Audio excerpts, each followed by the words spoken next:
What's up guys, welcome back. Today we have a brand new video and the topic of today is going to be aesthetic goals, okay? We are going to talk about my muscle tier list, right, with muscle groups that you prioritize under my aesthetic guidelines, and also we are going to begin the video by talking about how to define your own aesthetic guidelines. So, for me, everyone should have an ideal physique, right?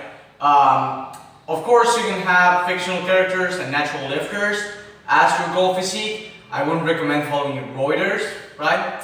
But I would say that the best thing you can do is have your own, like make yourself your own aesthetic physique, right?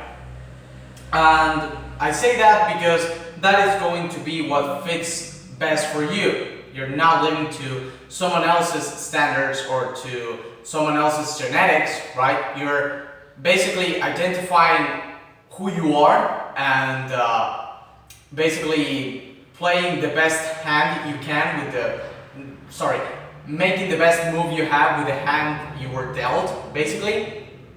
So if you want to establish your before I start saying something else, if you're a beginner, if you're a novice, I would recommend aiming for a general development, right?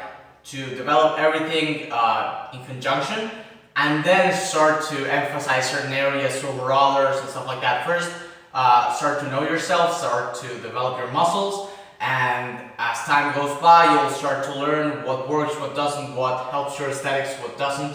So I would say start general, and once you're like at that point where you know what you want and you know yourself, you can start developing your own ideal physique based on yourself or an ideal self, right?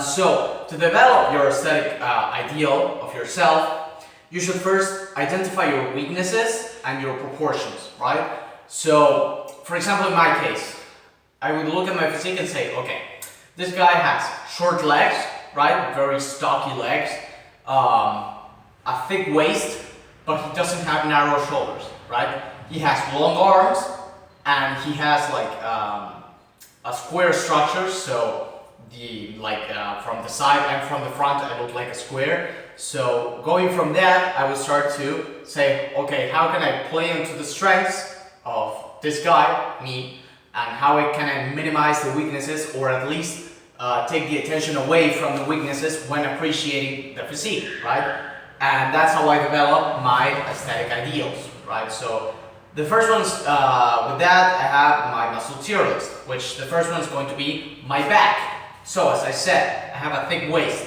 so I want to draw attention away from the waist, or at least I want to give the illusion of a smaller waist. And you achieve that via the V taper, right? The V taper is achieved mainly through shoulders and back. And because I don't have narrow shoulders, if I had a narrow shoulder structure, I would basically emphasize the shoulders way more. So I look like wider from the top, and then I would emphasize the back to keep that wideness overall. But because I don't have narrow shoulders, I can emphasize the back directly, right? So I want to emphasize my lats from the front and the back, right? So when I'm like this or like this, and when I'm from the side, I want to emphasize the upper back, right? So it's going the upper back, when it gets thicker, is going to draw the attention away from the waist. And in comparison to having a thick upper back and your waist is going to look thinner. So that's why I have back as a first place. Every time I train my back, and that's the reason why. Because I want to highly prioritize it. Now, onto my second weakness, which is long arms, right? I have really long arms, which is a double-edged sword.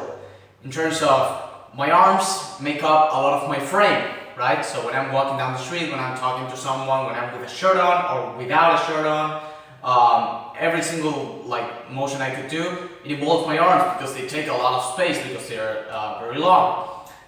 So if they are lagging, they are underdeveloped, they're going to make me look like I don't even lift. But if they are jacked, if they are super dominant, right? You're going to be like, this dude is fucking jacked. Even though the rest of my physique may be mediocre, if I have super jacked arms, it's going to lift my physique a lot. With my arms, I'm referring to my triceps, my biceps, and my forearms.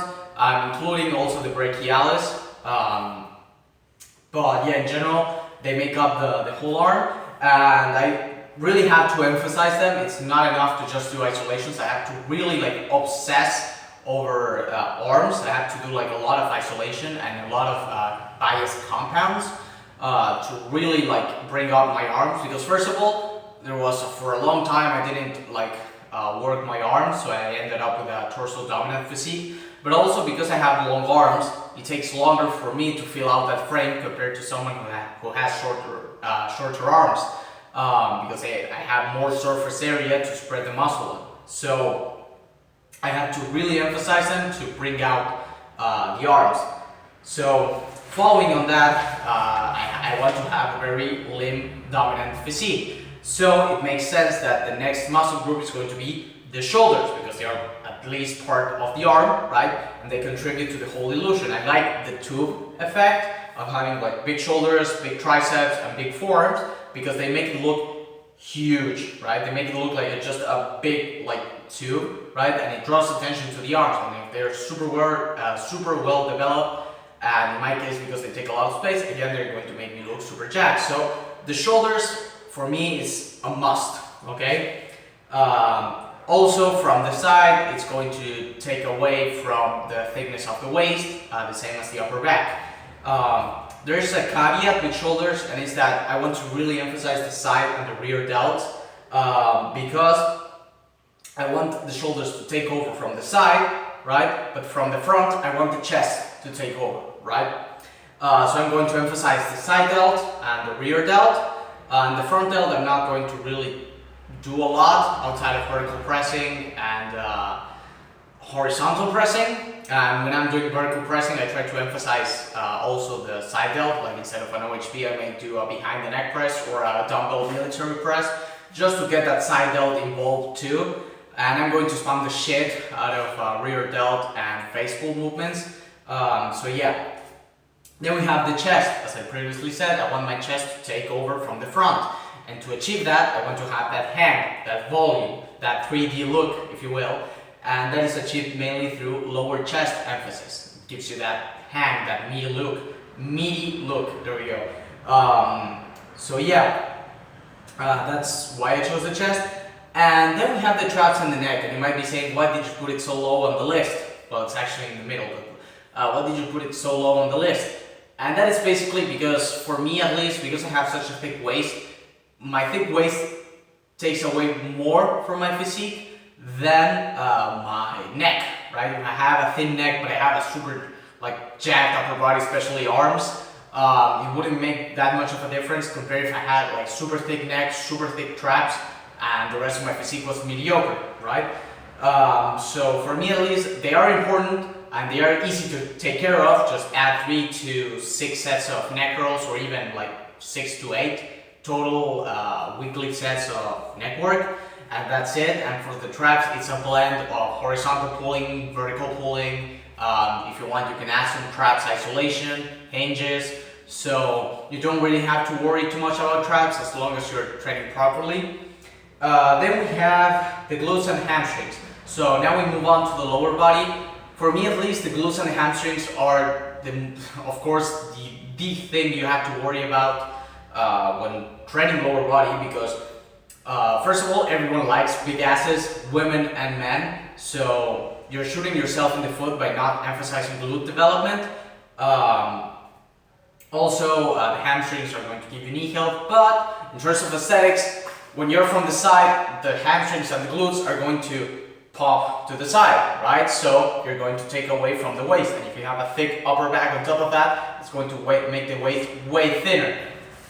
So again, train your glutes, train your hamstrings. Also from the back, like this, right? It's going to make your physique look more full, more complete. It's awful when you see someone that has really developed quads but has a flat ass. It looks awful. I myself am really quad dominant. And there was a time where I had a flat ass and I had like thick quads because I was doing a lot of squats, and it looked awful. So emphasize, if you're going to train lower body, make sure your program emphasizes glutes and hamstrings, okay? Then we have the calves, and you might be saying, what, the calves? Yeah. Most of the basically most of the time you're either wearing jeans or something that covers your whole leg, or in the summer you're wearing shorts. So the only thing that really gets really visible is your calves. So imagine if you don't train them, you look like you look like a chicken if you're like super developed upper body and you don't develop your calves. Even though you might have like super big quads, the calves are not present, so they're going to make you look way less jacked. So develop your calves. And I would say in general aesthetics, let's say they can look at the whole leg, it makes more sense for you to develop your calves more than your quads. Of course, your calves are not going to reach the size of your quads, but you can be like calf dominant and quad dominant. I would recommend being more calf dominant, but if you can, try to achieve the balance between the two. Lastly, we have the quads, right?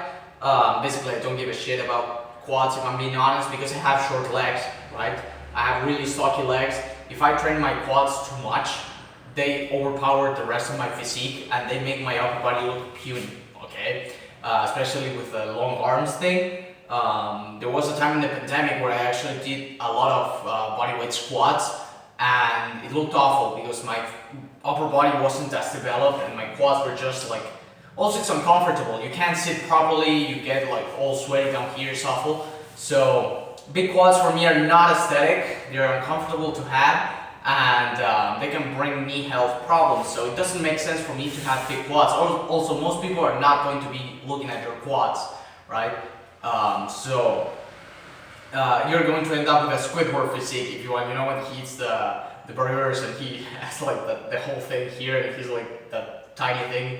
The exact same thing, right? And of course you can add the abs here. I would say that abs, although you should train them, is more of a body fat thing. It's not so much a muscle thing. Of course, if you have like really well developed abs, you can see a little bit more of the abs at higher body fat percentage.